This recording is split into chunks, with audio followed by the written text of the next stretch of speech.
नमस्कार दोस्तों, देश के मुद्दे चैनल पर आपका बहुत बहुत स्वागत है। आज मैं आपके साथ देश के एक बहुत ही महत्वपूर्ण मुद्दे पर चर्चा करने जा रहा हूं। जैसा कि आप सबको पता है, अभी देश में कुछ दिनों से टीवी पे, न्यूज चैनलों पे खबर बहुत ही चल रही थी सोशल मीडिया पे। वक्फ बोर्ड का सर्वे, मदरसों का सर्वे। आज हम एक वक्फ बोर्ड, एक 1995 में कानून आया वक्फ बोर्ड के लेकर, उसके ऊपर विस्तार से जानकारी देंगे। उससे पहले मैं उस पर विस्तार से जानकारी देना दूं, उससे पहले मैं आपसे थोड़ी सी चर्चा करना चाहूँगा कि जिस घर में आप 100-200 सालों से, 300 सालों से रह रहे हो, मतलब आपके पूर्वज रहते आए हैं और वो अब आप रह रहे हो, उसमें आपका घर है। कल के लिए आके कोई वहाँ पे कहे कि ये घर मेरा है इसका, और आप उससे कहो कि प्रूफ दिखाए, बल्कि फिर वो कहे आपसे कि प्रूफ दिखाए, उसके लिए आप किसी कोर्ट में, आदि जगह सिविल कोर्ट, डिस्ट्रिक्ट कोर्ट में अपील करें, तो उससे जो कल आके कह रहा है कि मेरे पास प्रूफ नहीं है, आप दिखाइए, और आपको प्रूफ दिखाना पड़े। अगर प्रूफ नहीं दिखा पाए तो वो संपत्ति आपकी, माफी चाहूंगा, वो संपत्ति उसकी। मतलब प्रूफ वो दिखा ना पाए तो भी उसकी, हम ना दिखा पाए तो उसकी, हमने दिखा दिया तो ठीक है। भाई ये बताओ, 100-200 300 सालों से हम उस घर पे रह रहे हैं, तो वो कैसे दूसरे का हो सकता है? आपकी जानकारी के लिए बता दूं, ग्रामीण अंचल में, ग्रामीण क्षेत्रों में आज भी 90% लोगों के पास अपने घरों के कागज नहीं होते। कल को वहां जाके कोई बोल दे कि ये घर मेरा है और वो बेचारा कागज ना दिखा पाए, तो वो घर उसका हो गया, चाहे उसके पास कागज हो ना हो। वो किसी भी सरकारी कोर्ट में, डिस्ट्रिक्ट कोर्ट में, सिविल कोर्ट में अपील भी नहीं कर सकता। अपील भी ऐसी जगह करेगा जहां जो दूसरा आदमी आके बोलेगा कि ये घर मेरा है, उसी के लोग वहां बैठे हों, वहां ऐसी जगह उसे अपील करनी पड़े। तो इससे अंदाजा लगाया जा सकता है कि वो किसके हक में फैसला देंगे। जी हाँ, ऐसा ही हुआ है। मुस्लिम तुष्टीकरण की राजनीति करने वालों ने ऐसा ही किया है कुछ हमारे साथ। आपको जानकारी देता हूं, तमिलनाडु में एक चित्री नाम से गांव पड़ता है, त्रिची नाम से गांव पड़ता है। वहां पे पूरा का पूरा गांव, वक्फ बोर्ड ने, एक मुस्लिम संस्था ने आके कह दिया कि ये गांव हमारा है। पूरे के पूरे गांव के घर, लोगों के किसानी करने की, किसानों की जमीन, पूरा गांव उनका हो गया। अब इसमें कुछ पॉइंट हैं कि इस्लाम धर्म आया लगभग 1400 साल पहले। गांव में एक मंदिर है 1500 साल पुराना, मान्यता इस मंदिर की 1500 साल पुराना है। अब वो मंदिर भी उनका हो गया है ना जी। मतलब 1400 साल पहले तुम आए, 1500 साल पहले वाली चीज भी तुम्हारी। ये तो गजब फंडा हो गया भाई।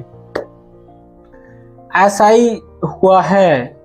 ऐसे अनगिनत मामले हैं जिनके बारे में हमें जानकारी नहीं थी अब तक।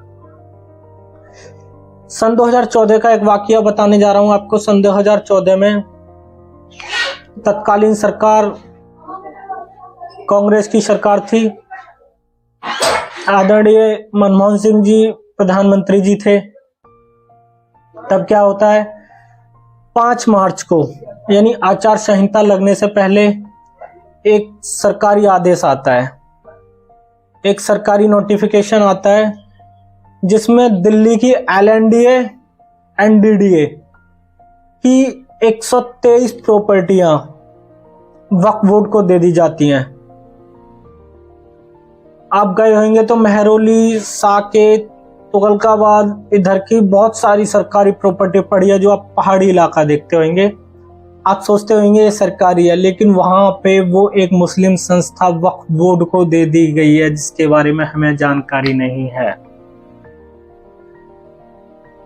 जी, जानकारी नहीं है। क्या होना चाहिए ऐसा? उसके लिए सरकार ने लगभग 8 लाख एकड़ जमीन वक्फ बोर्ड को दे चुका है अब तक ऑल इंडिया में, मतलब पूरे भारत में 8 लाख एकड़ जमीन अब तक वक्फ बोर्ड के कब्जे में हो चुकी है। आने वाले टाइम में बढ़ेगी अगर सरकार एक्शन नहीं लेती है, मुझे अंदाजा है, मेरा अपना निजी विचार है। जब 1995 से अब तक 8 लाख एकड़ हो गई है, पिछले 13 सालों में डबल हो गई, 50% संपत्ति बढ़ गई उनकी। और उन्हें कहा जाता है कि अल्पसंख्यक है, कमजोर समुदाय है। जिस व्यक्ति के पास 8 लाख एकड़ जमीन है वो कैसे कमजोर हो सकता है। एक आंकड़ा और बता रहा हूं आपको, देश में सबसे ज्यादा जमीन, सबसे ज्यादा प्रॉपर्टी रेलवे के पास है, उसके बाद सेना के पास, डिफेंस, तीसरे नंबर पे वक्फ बोर्ड। कोई सरकारी संस्था नहीं, वक्फ बोर्ड के पास। इन दोनों संस्थाओं के बाद वक्फ बोर्ड के पास सबसे ज्यादा जमीन 8 लाख एकड़। उस जमीन का यूज कहाँ किया जाता है, किस लिए किया जाता है? क्या नमाज पढ़ने के लिए किया जाता है बस? क्या 8 लाख एकड़ जमीन से कुछ और सरकारी राजस्व नहीं आ सकता? बहुत बड़ा मुद्दा है। मैं तो कहता हूं सर्वे होना चाहिए इस चीज का। सर्वे के बाद सारी जो भी इलीगल तरीके से कब्जा हुई जमीनें हैं, इलीगल तरीके से दी हुई जमीनें हैं पूर्ववर्ती सरकारों के द्वारा, वो सरकारी संपत्तियां वापस होनी चाहिए सारी। और ये वक्फ एक्ट नाम का कोई भी कानून है देश में, ये बिल्कुल खत्म होना चाहिए।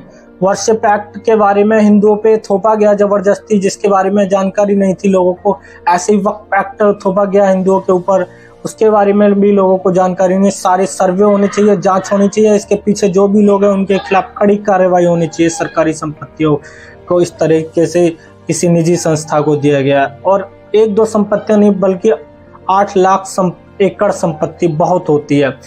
एक मनमोहन सरकार में ही एक रिपोर्ट आती है, उसमें कहा जाता है कि मुस्लिम समुदाय बहुत ही पिछड़ा, बहुत ही गरीब, बहुत ही कमजोर है। अधिकतर योजनाओं में उन्हें सबसे अधिक वरीयता दी जाती है। क्या वो अरे हमारे लिए नहीं तो उनके अपने लोगों के लिए तो यूज कर सकते। सतर्क रहिए, ऐसे कानूनों की जानकारी रखिए कि कितना बड़ा घोटाला किया गया जमीन के नाम पर, सरकारी संपत्तियों के नाम पर।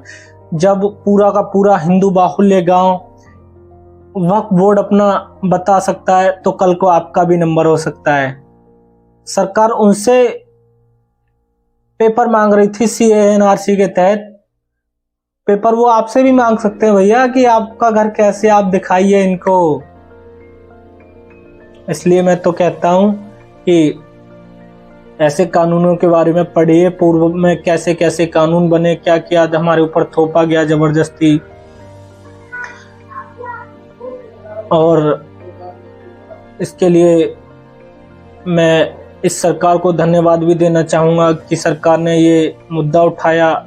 जो भी वकील हों इसमें, उनके लिए भी धन्यवाद देना चाहूँगा कि उन्होंने इस केस के लिए पैरवी की। आगे देखते हैं क्या होता है, कोर्ट में विचाराधीन है मामला।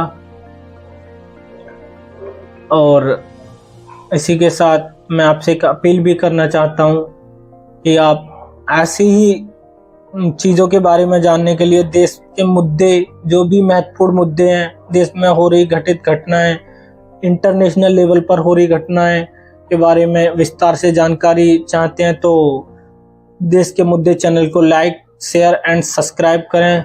धन्यवाद।